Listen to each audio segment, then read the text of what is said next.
Welcome to the First Gen Sisters PourCast. This is Dee Dee, Nikki, Noelle, Maria. the only show where the wine flows and the tea spills, and the bracelets fly faster than candy on Halloween. And today we're bringing you a spooky little cocktail of chaos featuring Subway, Marilyn Monroe, Wonder Woman, and a shot called Grenade. Buckle up, witches.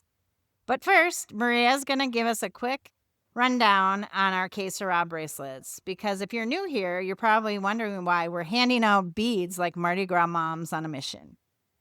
So here's the deal. We created these beaded bracelets as symbols of healing and connection. We call them Que Sera bracelets. And when we have a meaningful moment with someone, wherever we are, we give them away. We call those Que Sera moments. Our motto, life is messy, but God's got you. And yes, we do say it every time like a bracelet blessing. we do. We say it every time. But speaking of which, I did have a Que Sera moment this week or last weekend at Parents' Weekend at my son's college. And I made a bunch of school color bracelets and I wore them like a walking Etsy shop and I waited for the right moment. Nikki, you're basically a bracelet fairy. Totally. I gave one to my son's roommate who looked at me and said, "Are these friendship bracelets?" And I said, "Kind of, but better." And I explained the meeting and he actually put it on. Then I gave one to my son who reluctantly accepted it, but he looked at me like I gave him a ferret. Classic. Then later during the barbecue potluck, because, college kids are pretty much gourmet chefs, his roommate came up to me and asked for another bracelet, and because one of his friends was struggling and he wanted to pass on the message. I was like, yeah, but you have to say the line. Life is messy, but God's got you. Boom. Then his mom wanted one, so I gave her one and she loved it.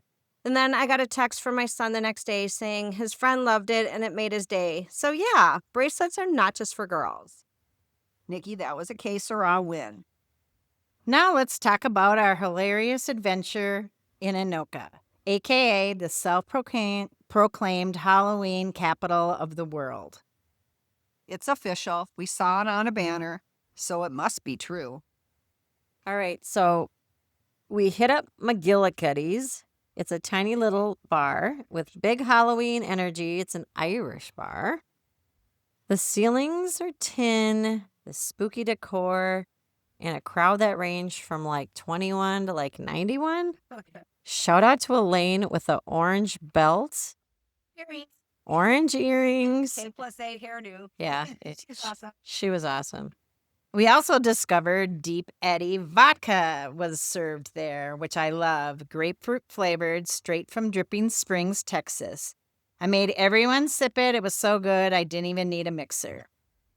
I got the peach, almost went for pineapple, but I have boundaries. Then came the moment we almost became local legends. Yeah, almost. So let's get into the food and the vibe. Okay, first off, at MaGillyCuddy's, the happy hour runs from 3 to 5 p.m., and that gets you discounted drinks, but sadly, no food specials. But honestly, I think the drinks are worth it. And the menu is super cute. It has this charming little story on it, and I'm going to read it real quick. It says, "Welcome to our little Irish-ish pub. Thanks for being part of our story that began in 2012 when 2 unemployed bartenders bought a bar off Craigslist." Now, whether the Craigslist story is actually true or just a little bit of clever blarney, honestly, who cares? It actually adds character, and we don't care if it's true or not. It makes for a great read while you're looking at the menu and deciding what to order. So we checked out the menu. We tried quite a few things, and they do a lot of little clever things with their starters, burgers, and sandwiches. Using the name Guinness, like Guinness cheese fries or Irish nachos. And they have a Guinness burger and the epic hangover burger that has a fried egg on top. And of course, they have the local favorite Minnesota fish and chips featuring, of course, walleye. Now, let's get to the drinks. The drinks are top notch. They have a perfectly poured Guinness on tap. And like Dee Dee mentioned, Eddie's vodka, which is distilled all the way from Texas. They also have some really creative and fun drink options like the Irish trash can, the Irish apple, and the legendary Gilly's grenade. Their tagline is awesome. It says, "Pull the pin and make the bomb." So we were kind of skeptical at first and unsure if we should really stomach one each, but we decided we had to at least try it. So the drink is wild. It contains liquid blue ice and 2 small shots in a round bowl, one with cherry liqueur and one with Fireball. So just like a bomb, you pull the Fireball shot out, drink it, and then the liquid liqueur shot drops into the blue ice, and then you drink the whole thing. So we kind of passed that around and drank it.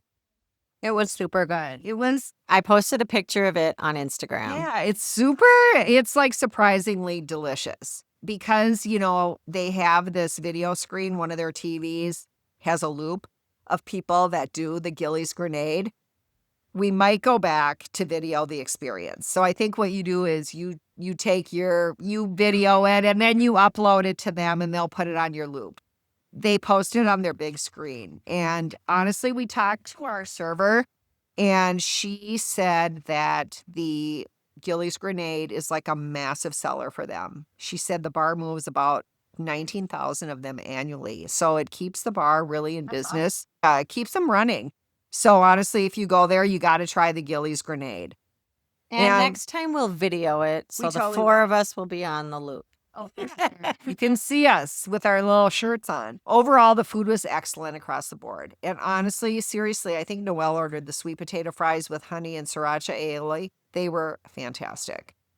And bar size, we walked in and it has a small footprint. We kept looking to see if there was more. There was this funky staircase where you could go downstairs. Totally creepy. We didn't want to go down there.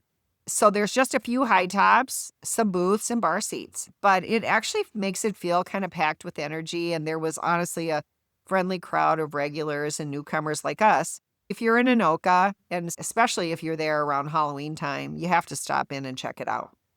This is Dee Dee. After that, we wandered into a wine bar next door, Ambi. It was super cute, very date night vibes. There was some guy playing a ukulele. He was like old folky. So it was, and it wasn't our thing. And he wasn't that friendly. But anyhow, but the bartenders were adorable. 2 girls, they were so sweet. We'd definitely be back. I don't think the ukulele guy plays every night. So, all right, time for the Pour Score, our patent, totally objective bar rating system. All right. So we have 5 categories. Number 1, the bar stool breakdown. Cozy Irish vibes, tin ceilings, Halloween decor was very on point. It was small, but it didn't feel cramped. Number 2, scene and sip. There were local legends everywhere. Everywhere. Older gents, neighborhood characters, and Elaine with the orange belt stole the show. Number 3, sports scene. 3 TVs, mostly news, but I don't think they had anything on yet for as far as sports went. But not a sports bar so much, but they had a loop of people doing the grenade shot. So if you do the grenade shot and you order one, you can actually be recorded. So that's on a loop there. So priorities. Number 4, girls' room. Surprisingly cute, clean, spacious, and co-ed. We totally approved of the clean bathrooms. And number 5, tab recap. No major happy hour specials, but again, prices were solid. We each got a full meal and a drink for under $30. This is Maria. So I'm going to give it an 8. Solid vibes. Yeah, I'm going to give it an 8 too. The food is better than expected. And of course, they poured a proper Guinness. Yep, I'm with Noelle and Maria. I'll give it an 8. Plus, any place that lets you wear matching t-shirts and handing out bracelets is a win. All in all, we're giving it a 8. My score was also an 8. Surprisingly, the food was excellent. Everything was good.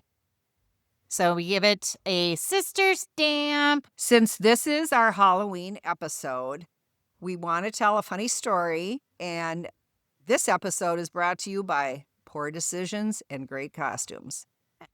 And Deep Eddy vodka, which we love. But absinthe, not so much. All right, so let's set the scene. It's Halloween 2008.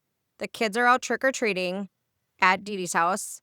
And Dee Dee's house is buzzing because everybody was there. And we, being the responsible adults, me and Noelle, we, we volunteered to stay back and hand out candy. All right. Our intentions were pure, but our outfits were so cute, and we didn't want to waste them on the sidewalk. I was Marilyn Monroe. My husband was Joe DiMaggio. Nikki was Wonder Woman. I'm not sure what your husband was, but I don't know. This is Maria. And I was Sarah Palin. It was an election year. My husband was Joe the plumber. Don't ask. all right. So we were inside, candy bowl in hand, and we spot a mysterious bottle on the counter. It was a pretty bottle, and it was absinthe. Little did we know. We thought it was a fancy liqueur or licorice liqueur. Turns out, basically, liquid chaos. All right, so me and Nikki were sipping it like it was Pinot Grigio. Rookie mistake. You're supposed to strain it over a sugar cube. What is we, like some kind of Victorians? All right, so we just went full shot mode. So Nikki and I didn't drink that much of it, to be honest.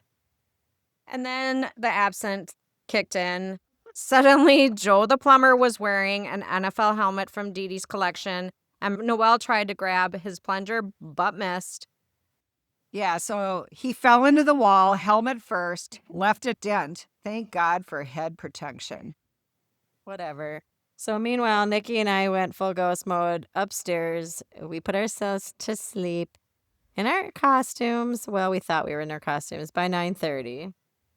But not before. They raided my closet and passed out in dry-cleaned work shirts. Whatever. We woke up the next morning with a hangover and a Wonder Woman smudge across my face. And my husband made me take my daughter to a birthday party the next day in Maple Grove from New Brighton. Nikki, that's a long drive when your soul is still recovering. Right. I was starving. I stopped at Subway, ordered a sandwich, got to the register, no wallet. Once again, classic. And the guy looked at me, "Ma'am, you look like you just fought crime in your sleep." And then said, "I already made it, so you can just have it." And then Nikki goes, "Can I have a Diet Coke too?" I was desperate. But I did go back there later and paid for the sandwich and the Diet Coke because Wonder Woman always makes it right. Even after she drinks absinthe. So, moral of the story, never drink absinthe for Ever. any reason. Ever, ever, ever. And of course, always check your purse before ordering Subway. You got it. But also, life's messiness leads to the best stories, whether it's a dented wall, a borrowed work shirt, or a bracelet shared with a stranger. So keep embracing those wild, weird, wonderful moments. And if you want to create your own case of raw moments, you can visit us at firstgensisterspourcast.com or caseofrawbracelets.com. And Dee Dee's going to wrap it up for us.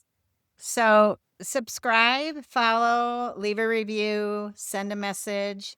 And remember, life is messy, but God's got you.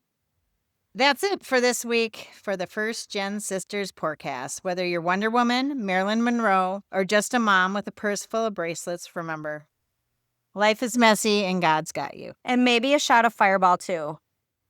So stay tuned for our next episode where the wine flows and the tea spills. Cheers.